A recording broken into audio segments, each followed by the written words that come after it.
Сәлеметсіздер ме, құрметті оқырмандарым. Ботагөздің әңгімелерін тыңдай отырыңыздар. Қадірі кеткен қария. Замираның осы әулетке түскеніне биыл 6 жылдан асты. Осы 6 жылдың ішінде мүлде еркін жүріп тұра алмады. Басқа келіндерге қайын апасы немесе абысыны не енесі мәселе тудырса, Замира бар қорлықты қайын атасынан көрді. Жұбайы Дарханмен танысқанына небәрі 1 ай болғанда кездесіп алып қашты. Жұбайы өте момын, қой аузынан шөп алмайтын жігіт. Замира үйдің табалдырығын аттаған соң үнсіз ақ орамал астында жылағаннан басқа ештеңе жасай алмады. Әлі толық танымайтын кісіге аяқ астынан жар болды да шықты. Кездесіп көрейінші деп ойлап еді. Амалсыз, қайдан білсін, сол кезде алып қашып кететінін. Амалсыз келіндік өмірге қадам басты. Беташар басталатын кезде өзінің туған енесі жоқ екенін білді. Осы әулетке келін болып келетін бір үлкен әже айтты. Шырағым, енді Алланың ісіне амал жоқ, қарсы келмейміз. Енең о дүниелік болғанына біраз болды. Топырағы құрғаған бойда үйдің үлкенін үйлендіреміз деп шештік. Осы үйдің оқтауы мен сыпырасына өзің ие бол айналайын деп маңдайынан сүйді. Алғашында Замира біртүрлі қысылып, енем болмаса біртүрлі шығар деп ойлады. Үйдің тірлігіне епте болғанымен асхана жағын қатырмайтынын біледі өзінің. Енді кімнен үйренемін деді іштей. Кім тұрады екен бұл үйде өзі деп те ойлап қояды. Беташар да өтті, некелерін де қидырды. Келіндік өмірі басталып кетті. Таңмен таласа тұрып, үйдің отымен кіріп, күлімен шығады. Әйел кісі болмаған соң үй әбден тозыпты. Той болады деп үйдің тек бетін әдемілеп, жинағанымен кілем қабырға, перделер ұсқыны кетіп кірлеп кеткен. Замира өзі шапшаң қыз еді. Келін болған соң енесі жоқ шалжиып жатыр да демесін көршілер деп тынбайды. Кілемдерді, перделерді жуып, қабырғаның бәрін ақтап, даланың шөбін шауып қас қарайғанша жүреді. Ас ауқатын беріп түнімен кір жуады. Бір қызығы, үйде не кір жуатын машина, не газ жоқ. Ошаққа тамақ пісіріп, самаурынға шай қояды. Алғашында ауылдарың неге заманнан қалып кеткен? Қазір ешкім самаурын қоймайды ғой, тамақты да газге пісіреді дейтін күйеуіне. Білмеймін, әкем ұнатпайды газдың шайын, тез суып қалады деп. Анама да баяғыда далада істететін деді, момын күйеуі басы салбырап. Ой Алла, ауылдағы барлық үй сондай ма, әлде біздің үй ғана ма? Негізі бәрінде газ бар. Ауылымызға табиғи газ келмесе де, баллон газ жағады бәрі деді, түк болмағандай. Онда неге біз алмаймыз, айтсай атаға? Не деп айтам? Қызықсың, не деп айтам дегенің не? Газ алайық, көршілердің бәрі әбіржімей газ қолданады де. Қалай айтам? Қатын алып өзгеріпсің деп сөйлейді. Онда өзім айтам. Жоқ, тоқта, өзім алып берем, бірақ көкеме үндемеші, бекерге сөз естіп қаласың. Соған бола ұрыспайтын шығар енді. Сен көкемнің мінезін білмейсің, Замира. Жарайды, адам ұқсап өмір сүрейікші, тас ғасырына қайтпай деген жас келін бөлмесіне кіріп кетті. Бірақ өмір өзгермеді. Сол күйге күнелте келген Замира бір күні қайын атасына өзі айтпақшы болып бекінді. Түскі асқа далаға қуырған картоп асты, шамалы кейіңкіреп кетіп еді. Атасы шекесі тарасып, үнсіз жеді. Оның үстіне келіні келіп, ата, үйге газ баллон алайықшы, шайды самаурынға. Не болды? Самаурын жақсаң бір жерін қисайып қала ма, әлде түсіп қала ма? Оттамай жайларыңа жүріңдер деді, қайын атасы қатулы жүзбен. Замира жым болды. Көзінің алдына келіп қалған жасты ұстай алмай, бетін басып, орнынан тұрып кетті. Айт қатыныңа, көзінің сорасын ағызбасын, шешең сұрамаған бұлай. Келе салып қарашы бұны деді Дарханға көз алартып. Үнсіз басын изеген баласы шайнекті алып өзі шайын құйып іше берді. Дастархан басынан әкесі кеткен соң Дархан атып тұрды да бөлмесіне барды. Айттым ғой саған, Замира, тыныш жүрші деп, бекерге сөз естіп жылап қалдың. Қандай адамсыңдар өзі? Осылай сөйлесуге де бола ма? Мен ештеңе демедім ғой, тек газ алайықшы дедім. Көкемнің бір бар мінезі осы, Замира, жыламаш енді. Қазір даусыңды естісе осы жерге келеді. Жылауын саптайған келіншек кірпідей жиырылып, бүрісіп отыра кетті. Бұл Замираның қайын атасынан алғаш рет ұрыс естуі еді. Сол оқиғадан соң Замира қайын атасына ештеңе демейтін болды. Күйеуіне айтайын десе, әкесінен асып ештеңеге бата алмайды. Амалсыз төркініне, анасына хабарласып қажет затын алғызады. Тіпті телефонына бірлікті де анасы салып береді. Қайдан ғана бұл әулетке келін болдым деп өзін жазғырып жүргенде алғашқы сәбиіне аяғы ауыр екенін білді. Қанша тырысып аяғым ауыр кезде ашуланбайын десе де болмайды. Күнде бір жанжал болады да тұрады. Қайын атасы басында үйдің тірлігімен аңдысып отырушы еді. Енді қатын аламын деп шу шығаруды бастады.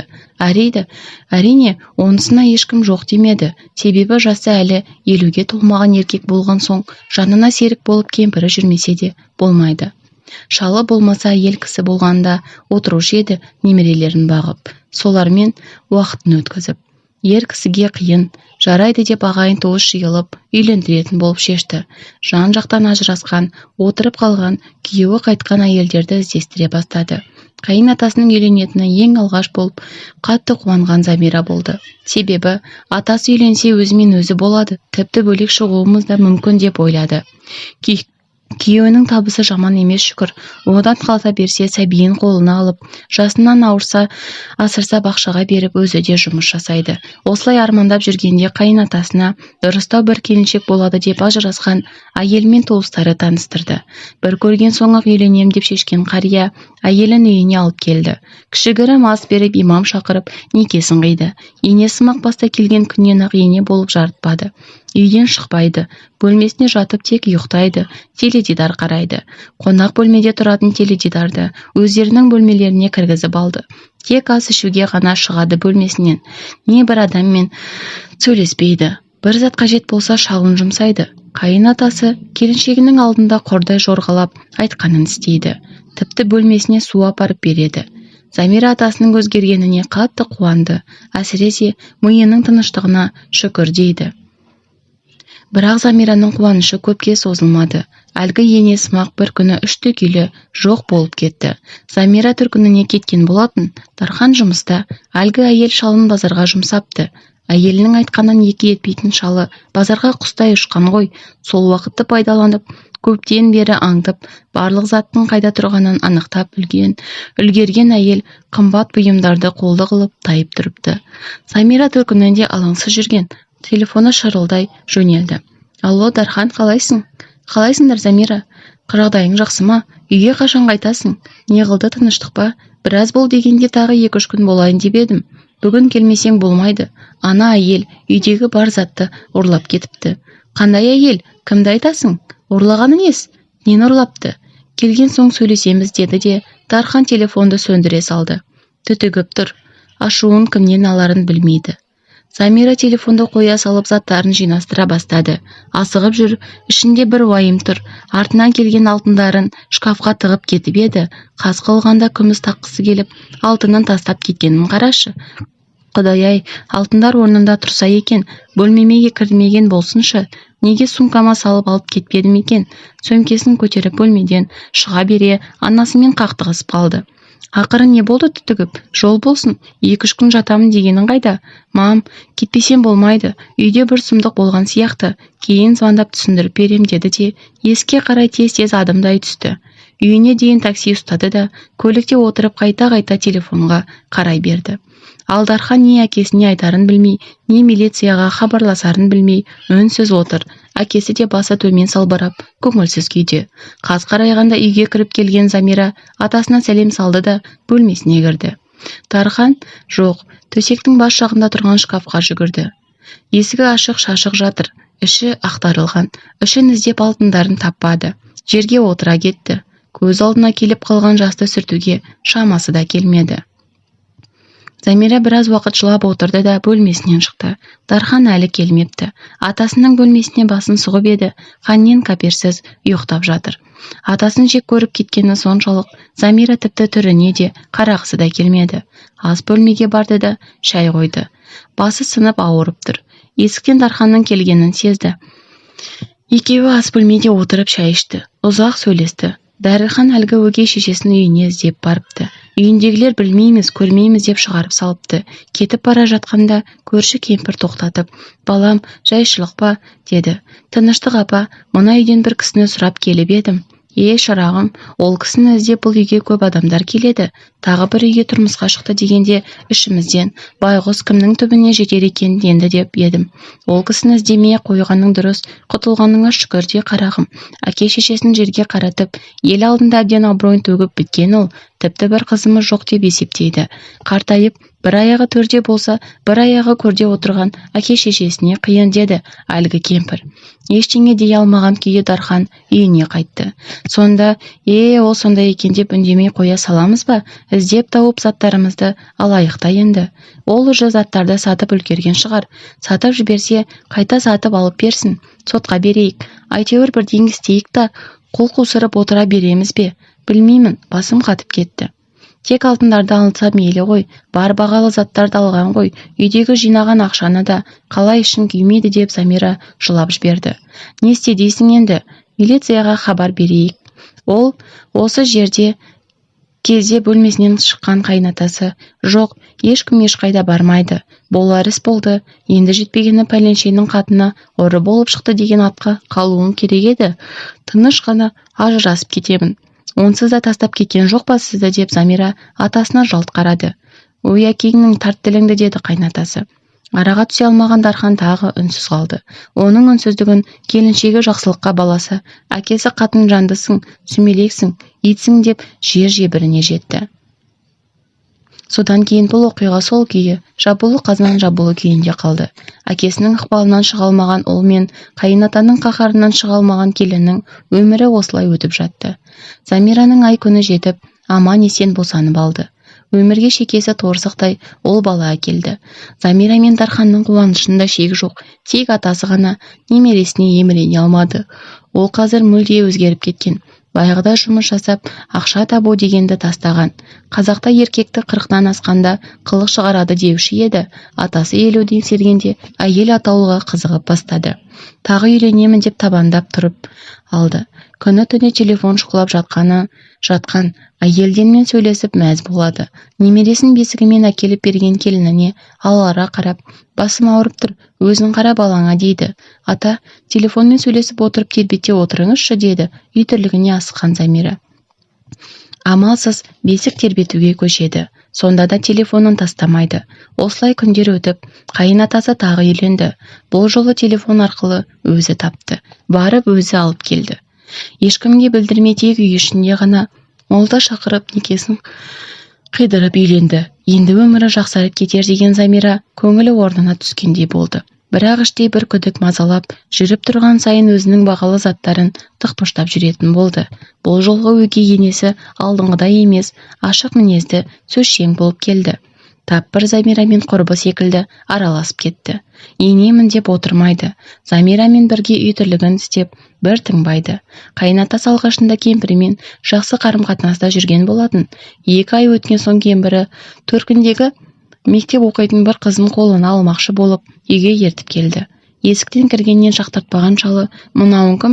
Келісіп еді қой, ешкім ендігі өміріңе араласпасын дегенім қайда? Енді түсінсеңші, бұл да менің түсінетін ештеңе жоқ. Айтқаным айтқан. Мен жетімегіңмен бірге алмаймын дегенмін басында. Мына сөздерді естіген ес біліп, оң солын танып қалған қыз анасының артына тығылып тұрып, өксіп жылады. Қызғаны жаны ашып кеткен Замира, келсеңші, жүр мен саған бөлмемді көрсетемін деп алдап алып кетті. Қанша Замира жылы сөйлесе де қыздың көңілін аулай алмады. Нағашысының үйінде өсіп, ол жерде де ары тұр, бері тұр болып жүргендіктен анасының жаңа үйіне келуін асыға күтіп еді. Бұл жерде де оны құшақ жая қарсы ала алмады. Өксіп жылаған қыз Замираның қолынан қатты қысып ұстады. Өтінемін, осында қалайыншы.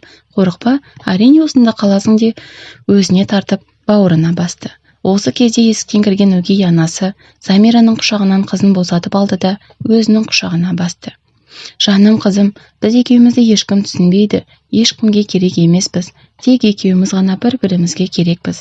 Тіпті өз бауырларым мен ата-анам жақтыртпағанда өзге үйдің жылулық іздеп келген менде де еш жоқ деді көзі жас орап. О не дегеніңіз, осында бола беріңіздер. Атам айтса айтқан шығар, бірақ кейін райынан қайтады. Уайымдамаңыз. Атам кет деп отыр. Қашан айтты? Ашуы басылған соң қоятын шығар. Қызыңды төркініңе жібер, болмаса бірге кетіңдер деді қазір ғана. Мен қызымды онда қалдыра алмаймын. Мен жоқта әрең штаб жүрді ол үйде. Біз кетпесек болмайды деп, енесі орнынан тұрды. Үнсіз шығарып салған Замира күрсінді. Мінезі жұмсақ өте жақсы жан еді. Атасы жалғыз қызы үшін бас тартты ғой. Арада 3-4 ай өткен соң атасы тағы да үйленемін деп шығарды. Мына әңгімеден шаршап кеткен Замираның жүйкесі тозып кетті. Күйеуіне күнде айтады: атаң қызы осы, елге күлкі болдық қой, үйленемін дейді, онымен бірге ұзақта тұрмайды. Отан болып кетсем мейлі ғой, бірақ жас бала ұқсап келіншек тағындағаны ұят қой енді. Ағайындар болып неге айтпайды? Зами қойшы миымды жемей, әкемді білесің ғой, өзі білсін. Мені тыңдаушы ма еді? Одан бөлек кетейік, үйлендіріп дереу үйді босатайық. Сонда мүмкін бірге тұратын шығар. Ол үшін рұқсатын алуымыз керек қой. Рұқсат бермесе қайда барамыз? Жалғыз ол болсам. Осымен әңгіме бітеді. Күнде сөйлесетіні осы әңгіме. Осылай жүріп Замира тағы да көтеріп қойғанын білді. Бұл жолы ол аса қуана қойған жоқ. Себебі үйінің жағдайы мынау, бір күн тыныш өмір сүрмейді. Бұл баланы тусам, оған да күтім керек. Не істеймін деп басы қатты. Замираның уақыт өтті, жүктілігі ауырлай берді. Алғашқы жүктілігі секілді емес, жүріп тұруы қиындап, үй тірлігінен де қолы бармай қалды. Оның үстіне күнде үйдегі келеңсіз оқиғалар жүйкесіне тиіп, сәл нәрсеге ашуланатынды шығарды. Тіпті дәрігерлер де ескертті, тыныштықта дем алу керектігін, бірақ Замира тыңдамады. Анығында Замира қаласа да үйдегі қайын атасынан қаймығады. Айы күні жетіп, босанар уақыты да келді.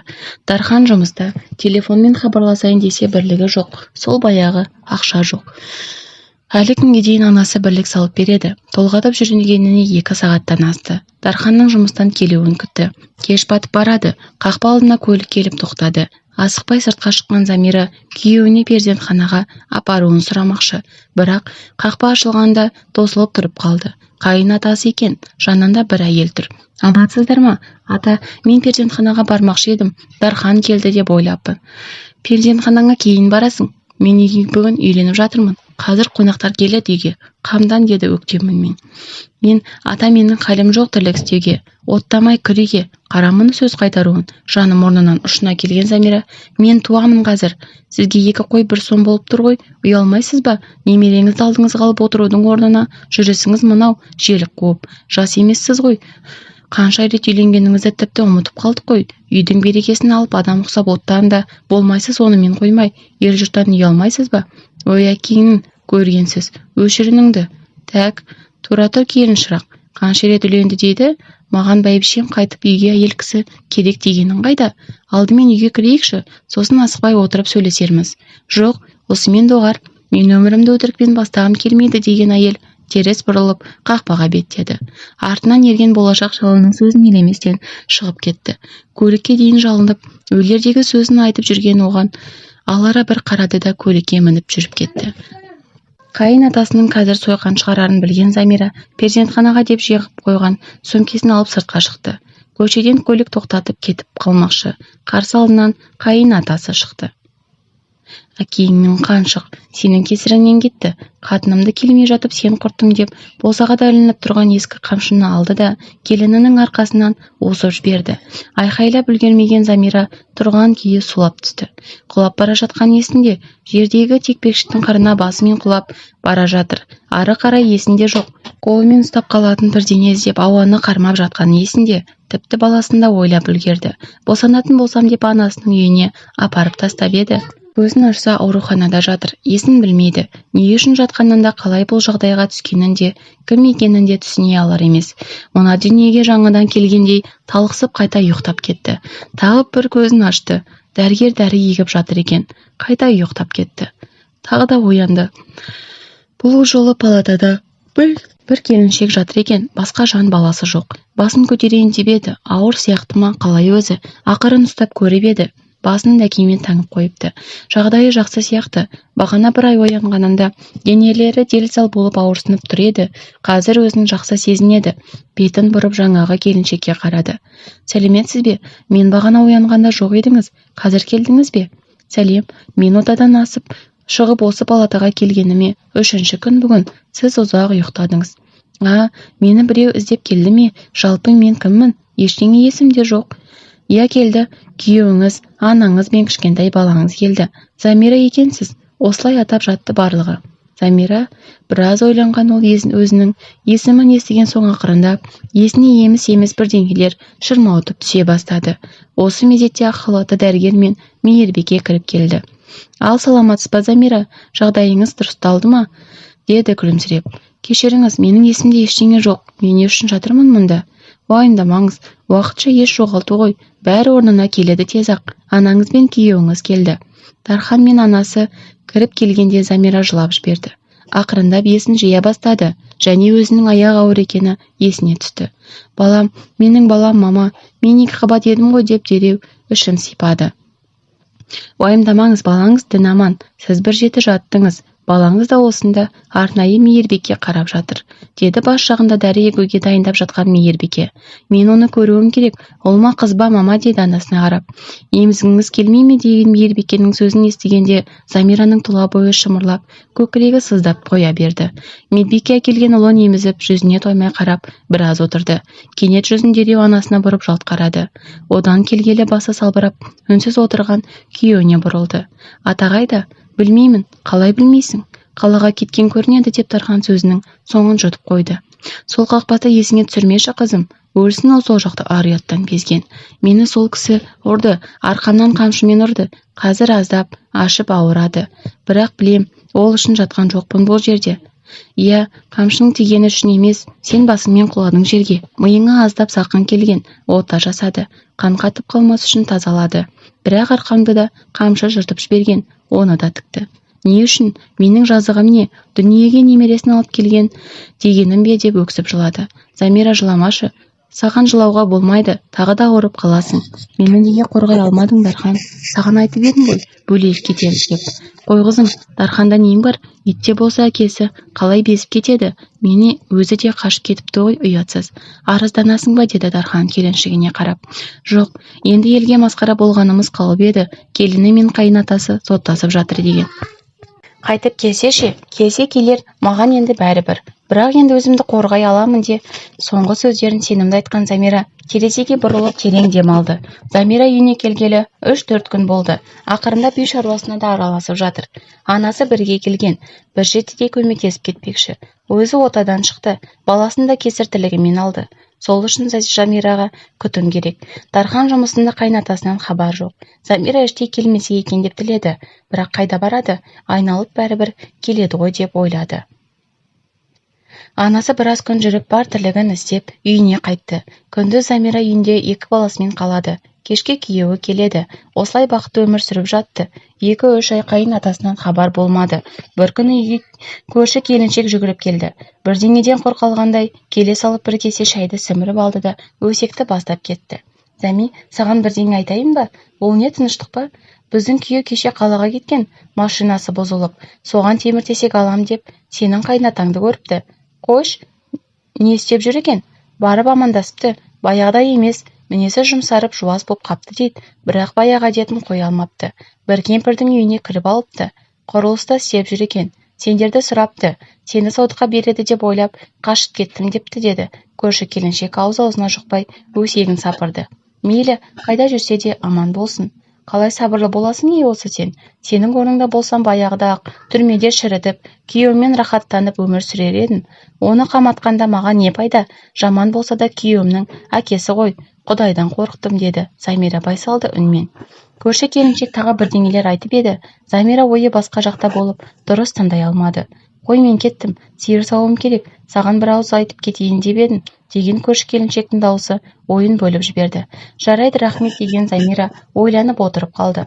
Мейлі, қайда жүрсе де аман болсын, келмесе де ризамын, келсе де есік ашық, өз үйі емес пе?